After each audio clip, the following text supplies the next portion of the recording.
All right. Happy Sunday, everyone. Welcome to the Minneapolis Poetry Sanctuary open mic for poets, for writers. We share all writings here. You want to share a short story, you want to share prose, you want to share free form. We are all for that. So even though it says Minneapolis Poetry Sanctuary, we are for you creative writers here, or fiction, nonfiction, anything. Okay, so we have some new poets here tonight. Very exciting. We have a woman even all the way in India right now who is in the middle of the night joining us. So woohoo! I am so excited. And I just want to touch on that really quickly because my goal for this project is to get it international. As the community builds, I will be having 2 different open mics, one at a different time during the day to accommodate people from around the world.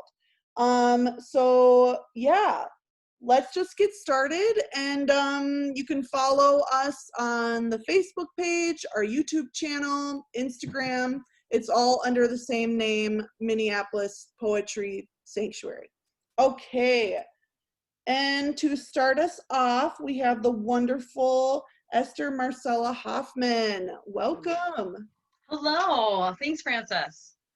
All right. So I'm up on the North Shore. I live in Mankato, Minnesota, which is in the southern Minnesota there. And I'm up here. I come up kind of once every year.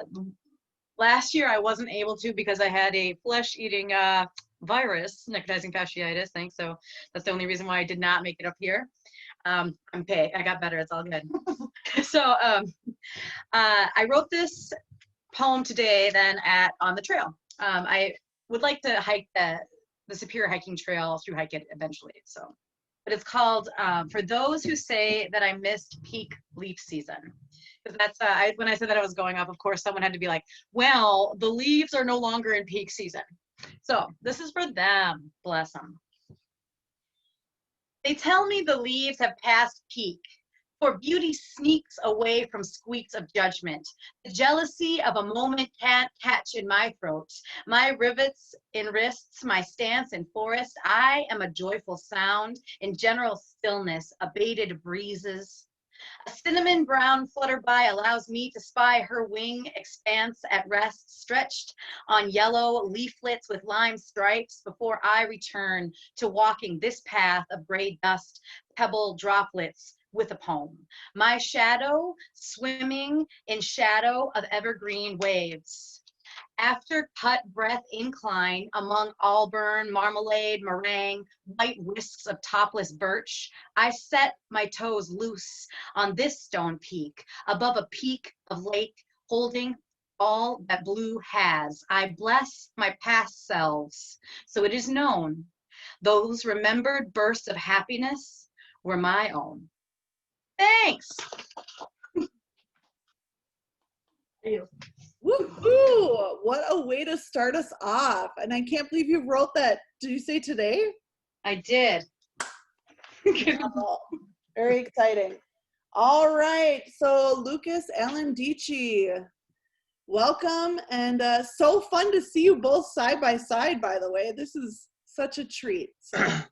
Yeah, I moved to West Duluth, and she helped. So and I'm like, yeah, we should definitely like do the sanctuary event together and everything, because we're both poets and everything. So thank you so much, Esther. That was really awesome. Yeah, she did write it. She had a notebook and everything. Everything was scratched, so there's no BS there. I have just 3 poems. Kind of a couple dealing with like depression and anxiety. Another one, if you ever been to Franconia, it's near Taylor Falls. It's this place that all poets have to go and be happy and sad and depressed, like every single emotion, because it's just a great feats of art there that they'll definitely awake a lot of like childhood and future things in you and everything. just a quick thing. I put on the corner. There's couple events or event that Esther and I co-host. It's next week. It's called the anniversary word share of Uamuamua. Uamuamua is like probably the most positive thing to happen this year. We heard about it. I'm not into like space stuff, but like it was a piece of rock or something that came out from another like somewhere else. What? Solar system. Solar system, Sorry, yeah. And it's really cool. And so like we're gonna write poems on and stuff. And it's just something unique to like write about like the galaxy and be very peaceful that, you know, we're part of a whole creature of space and everything. But I'm not gonna read anything from that because you have to come to the event and listen and read and stuff. So yeah, I can always resend it to people if they want. So but the first poem the first poem is about Franconia and one of my favorite sculptures, Skalski. He was a Polish sculptor and artist. So this poem is called The Garden for the Tribe of the Horned Heart. Skalski stretched the poem out as a sculpture, like gray mozzarella for a monster or Incan god. He would find the prairie canvas of Franconia suitable to guard the circle surrodots, to raise his formidable statues, with worn weld sparks, clashes of arms and iron sockets, headed horns, arise, arouse, akimbo in anarchy, autonomy, forced to stand fundamental to present conflict of the Yeti and human for his growing garden of the lost tribe of the Horned Heart in awe pyrotechnological torment.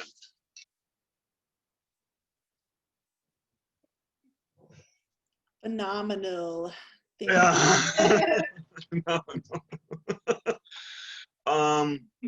Second poem is kind of like a kind of like a dystopian view of COVID and everything. So it's kind of a Halloweeny poem. Kind of hopefully never happens in the future, but maybe, I don't know. So it's called Each Day Freezer Trucks Came to Warehouse in West Duluth. Each day, freezer trucks came to West Duluth in a warehouse.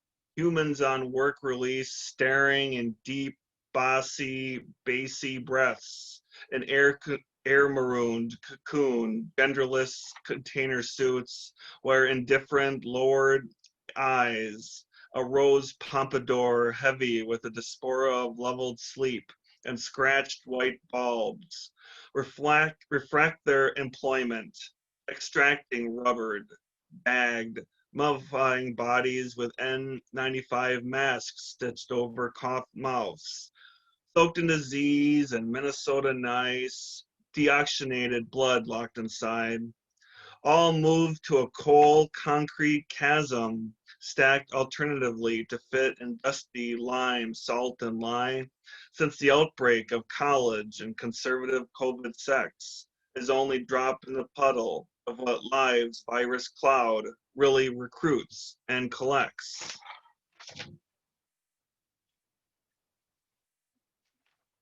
And the third and last is one kind of dealing with like stuff going on in my life about like kind of like leaving like behind like friends and stuff that I've kind of outgrown, because like COVID is a good time to like kind of find, you know, who's kind of your friends and who's not, like, so you can hold on to them for the long haul. So this is called My Mind Attacks. Many poems sound awfully narrow, like a blog within a coffin of margins, an irky Facebook post, that magnetic crunching tape on a staring soulless soundtrack. Now, I will show you something non-homogeneous and controversial, with my brain bending into the wind with my pen. This syringe which stirs plasma rhetoric, these bright colored incantations making deaf ears percolating pink. Block me, call me, cancel me. Draw X's on my grimace when I unplug that sedentary fire from scalp grains. Nothing more vigorous than the aesthetic of a burning cigarette. My poetry, both masculine and natural, is poetry in screaming bleached eyes. Ew. Was that a mic drop there? Yep, That was perfect. invisible one, yeah. I Hands found are mic. that so relatable. I think, you know, it's weird because even though we're, you know, not around people as much, we're also in this phase of like growing and adjusting and like what are we doing with our time. And so I totally am in that same boat of like who's worth being in my heart, being in my life, because and so I think we can all relate. And then to the technology and social media and the pros and the cons and just all the drama of it too. So well, thank you, Lucas. And next up, Tanya, we have you all the way from India. We are so excited. And welcome. Why don't you share a little bit about yourself, and then we are loving to hear your poems. Sure. Thank you so much. Thanks for that introduction. And I'm so sorry, I have a connectivity issue, so I dropped off for a second before. I heard the poems, and I think the name is Lukas, right? The one before me. The last one was amazing. All right. Just to tell you something, my name is Tanya, and I'm from India. It's about around 5:30 in the morning here. So I am a blogger. I blog quite often, and I have a book of poem. It's an ebook which is published on Amazon. That's about the writing aspect of my life, and I'm attempting open mic for the first time, so I am a little nervous. I would like to apologize in advance in case I fumble or in case I go for. Please bear with me. So I have three written pieces that I'll go through, and just a trigger warning, these might appear to be a little sensitive to some. So before I start, I would just like to say that. So I'll start with my first one. This one's called An Epilogue to the Unnumbered Nights of Silence. So there lies a piece of me on the other side of the bed. It almost flew in from a lifetime of unlived memories. The window swiftly slides back to let the darkness of my shadow spread across the sky. A barely lit piece of white and a heart pounding at the rate of 100 beats a minute. The silence echoes through the room like a giant waiting to eat you whole. It takes a few minutes of incessant mumbling to stare right back at the silence while the voices in your head make a row house of every home you've ever lost and the people you've loved. It's a flawlessly carved bed of pillows and comfort. Underneath the sheet lies a body and a heart, stitched together with a thread that's spinning by the day. There is no way out of these silently honking nights, except for a sweet place of lullaby that my heart keeps telling me. Maybe a matter of some more nights before the thread cuts open and the aging, deafening screech no more remains to be a captive to the cushion pressing hard against her face.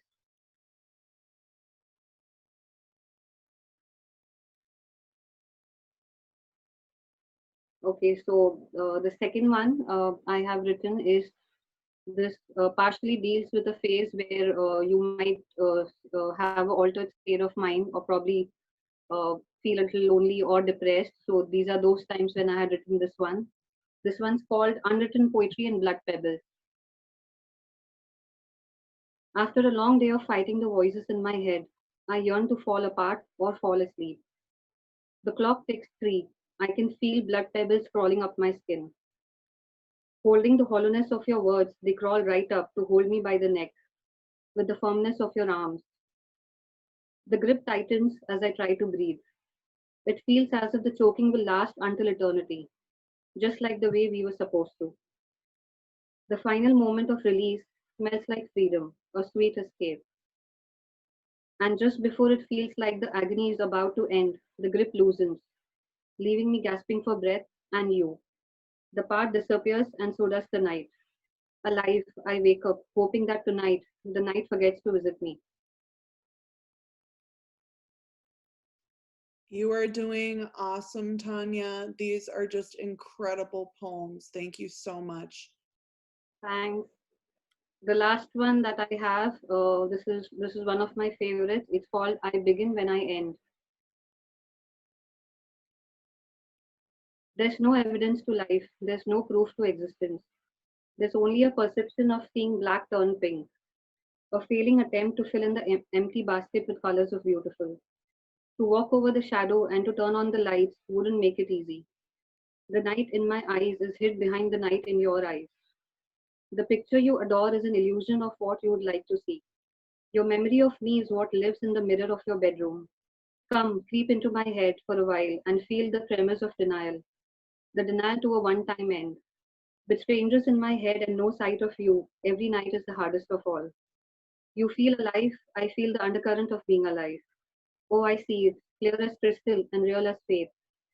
Sitting by my window, swinging back and forth, with mild jerks of deceiving life, up there rests my soul. Somewhere in the cloud, closed and locked, with no key to the front door. The doorway to it was built years ago, beneath my trembling feet, peeling away the layers of all that lived, loved, laughed, and alive it feels to outlive the illusion of being alive.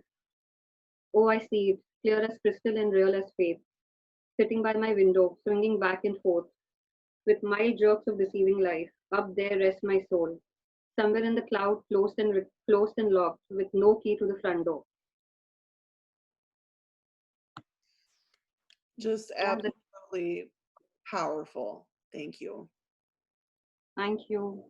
I think, I read something recently about, or somebody posted in one of the poetry groups, like, which poets, struggle with depression and stuff. And so many people were like, I think we all do. I think we all, because I think as poets, we feel so intensely, whether it's joy, whether it's sadness. But it also takes a person to really put those struggles into words. And I really think you have a gift, and I'm just so excited that you were able to overcome your fears and, do this, because you should be doing this. And I hope you continue to, and I'd love to have you again. And please make sure to comment your Amazon link or info for that book on the live video on the Facebook page, okay? And then Lukas, I'd also like you to post in the comments the event you're talking about that's coming up, okay?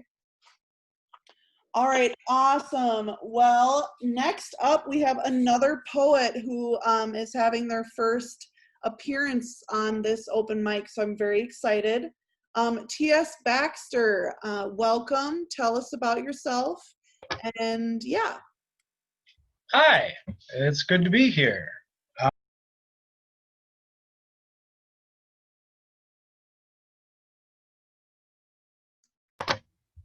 Yeah, it's all right. Generally speaking, I don't usually give a lot of context to my poems. I think ostensibly because you want to sort of let the poem do the talking. But on the other side of that, I think part of the reason that I don't do it really is because I don't like talking about myself all that much. So in the interest of acknowledging my appreciation for this event and for the safe space that it provides, I'll probably give a little more context than I normally do when I do readings. So I've got 5 poems, and each of them, they've all been written this year. So the first 3 are from about 6 months ago, 5 or 6 months ago, and the last 2 are from last month, just to kind of give a timeline for things that are going on in that regard. Generally, I tend to write, pretty morbid type stuff, maybe a little melancholic, maybe a little, I guess I refer to them myself as like anxiety works, just because I feel like it helps me process those kind of feelings. So there's not a lot of pleasantness in here, so I apologize for that. Yeah, and then I'll try to give specific, if there's any sort of, specific triggers, I'll mention it before the poem begins. So the first one is from March of this year. And I guess a little context for that is, I guess, middle of March is when here in Minnesota, I live in Bemidji, Minnesota. I moved from Crystal about a year ago, a little over a year ago. And so the big news item for the year was just kind of exploding. And since I moved to Bemidji, I've been working for a DSD beverage company. So I'm a vendor who goes to like grocery stores and big box stores and stocks the shelves with whatever kind of soda needs to be stocked. So anyway, this is a poem about doing that kind of work while COVID-19 was really starting to, rear its head back and that sort of thing. So this one's called Pine Needless. I'm essential today, but status can change. My pallet jack's trapped in a packed aisle with picked over shelves. The only cleaning supplies left, 2 leaking bottles of Pine Sol. The only canned fruit, pineapple chunks in heavy syrup, like grandma mixed with cottage cheese and lime green jello. The purchase possessed crush workers against walls with their hands and demands, cramming their carts until the sides swell and the knees bend. With toilet paper, soap, tissues, sanitizer, diapers, bleach, batteries, toothpaste, paper towels, sewing needles, dry yeast, frozen waffles, bottled water, milk cartons, potato chips, pasta sauce, and the entire pallet of soda I just brought out. All the essentials, needed for now. Tomorrow, who knows what's needed most. I'm bobbing across that sea of need on a soda can raft varnished with turpentine. Panicking gulls squawk, jabbing their juicy beaks into the employees' drowned body buoys, floating face down so their name tags won't show.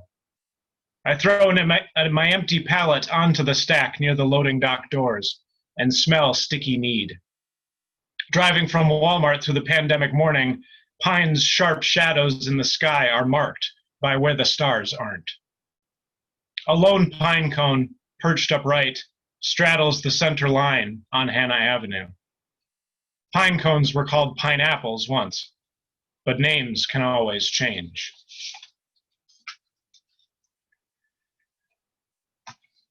Thank you. So this is another poem from March of this year called Fissures of Men. Wincing, I twist the spigot with my wrists. Slowly now, gently please. Who knows how much of what I touched at work today? Water sobs from the faucet's mouth across my raw hands. Skin splits and sores open, moaning with those who also can't afford staying home.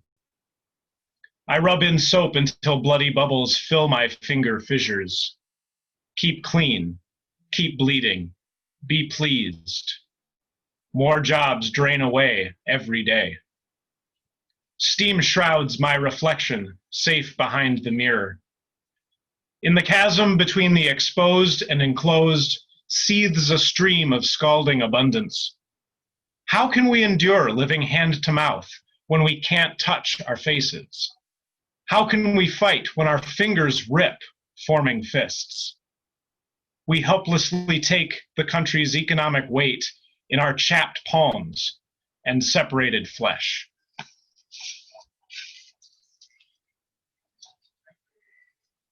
Thank you. And this is the last of those first three from beginning in March and April. So this one's called I Feel Asleep, Unglued from Vague and Wakeful Gestures. A morning fugue curdles under white parking lights. I shuffle up, left knee purring more than before, towards the Target entrance bound with caution tape, threaded between parking bollards and shopping carts heaped up like discarded rabbit hutches, a makeshift barricade corralling customers through the door, into the store, past static baristas and their dreaming coffee machines. I feel myself separate, escaping frequently into daydream frequencies. Static phantoms, evenly spaced in 6-foot increments, hum urgent murmurs through fabric patches that trace the hiding lips behind. A woman swathed in a transparent raincoat, shower cap, goggles, gloves, and shoe covers crinkles through self-checkout. I feel away, dissociated from my other self, stalking the shelf. A cold but kind voice drones over the intercom, explaining hand washing and other safety procedures before it severs. A static crash, disbanding vacancy stations. I'm still missing in the radio hiss, lost in the moaning fog.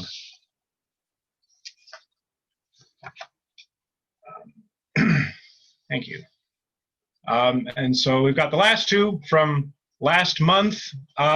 This first one is kind of a tongue twister, so bear with me a little bit.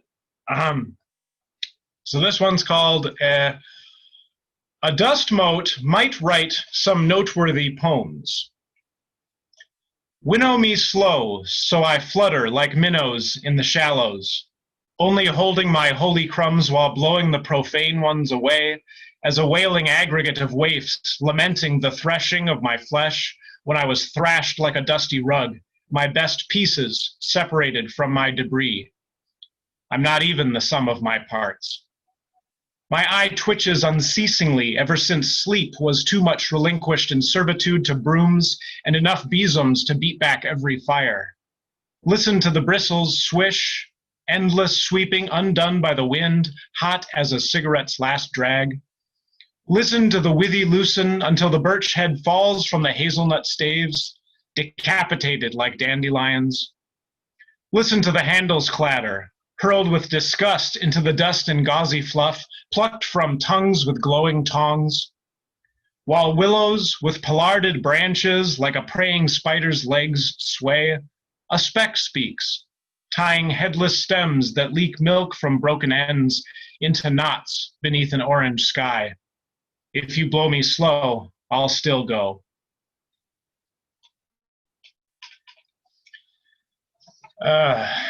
Thanks. And so the last one I have, I guess, so this one's a little bit icky. If you don't like insects, maybe this one isn't the one for you. If like the idea of bugs and things being close by or nearby is unpleasant, I would say maybe this one isn't for you. All right. Okay, a little context for this. So part of my familiarity with these insects is that for 2 years before I left the Minneapolis metro area, I worked as a pest management professional, which is rather euphemistic language referring to an exterminator. I didn't particularly like that job. So anyway, so this poem is called Peerless Insulation, Exquisite Kindling. My brain, overturned and furious, throbs with wasps from its petiole stem up to the puckered combs writhing with antennae and wings. Stupidly, I had stuffed poems in my mouth, packed pages in my ears, and filled my eyes with words. They comfort, I thought. They insulate. The wasps wriggled inside and gnawed it all, retching up pulp and erecting wretched saliva walls, building a nest in my head. Their dark shadows crawled across my sight, between my eyes' projector and my mind's screen, legs crinkling inside me. They burn, I thought. Burn them out. I tried sticking lit kitchen matches up my nostrils like cotton swabs, smelling eggs, bubbling mucus, and my own singed hair. But the wasps smothered the flame before their parchment apartments caught, and the charred match scraped useless against my tear duct. The wasps swarmed out, boiling down my nose probe, stinging my fingers, and until I was so swollen that I couldn't hold the matches again, and I held the sides of my buzzing head instead. It's more theirs now than mine. Wow. Did Thank you have more poems? Those 5? Wow, that was that's really amazing and really powerful. I thought one of the lines in your poem about like who knows what will be essential tomorrow, like that really hit me, because it's like, you know, in the past there's all these like fads or like things that, you know, but then it's like when things really actually become essential, there's just such that difference between, you know, what we think we need or what we want versus like things we actually do need. Yeah, and just I really appreciated your perspectives of, you know, just the different lives people are experiencing right now with COVID, because it's definitely, you know, all over the board for people. Some people, it's living hell right now, and some people are using this time, you know, finally for themselves, you know, so it's nice to have the different perspectives. So thank you so much, and I hope you'll come again.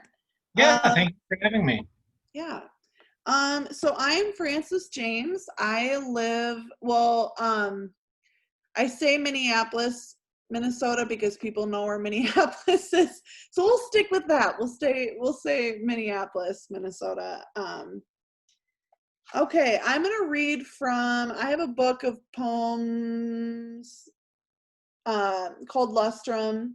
It's on my website, which is fransartfromtheheart.com, which has like I make jewelry, I have a CD, I have a children's book that I've written as well. And I don't know, this is from a while back, but I thought I would read some poems from here.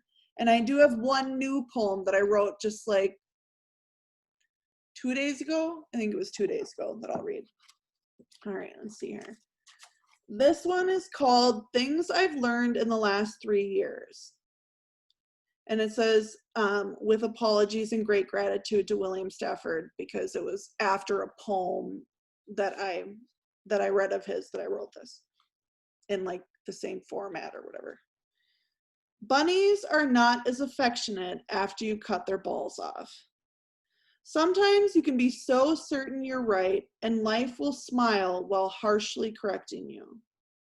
I saw a man today standing on the side of Highway 7 with a sign for a political candidate I didn't recognize. It was pouring rain. Jesus told us to love each other, and yet people who believe in him can be more hateful than people who don't. My theology advisor found it odd that I wanted to minor in philosophy.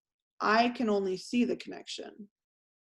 If I ever die, I'd like it to be as I'm singing my greatest song, breaking forth from the deepest part of my heart, as if I could dream it perfectly. On an island in Greece called Skyros, a person's job is to simply be themselves.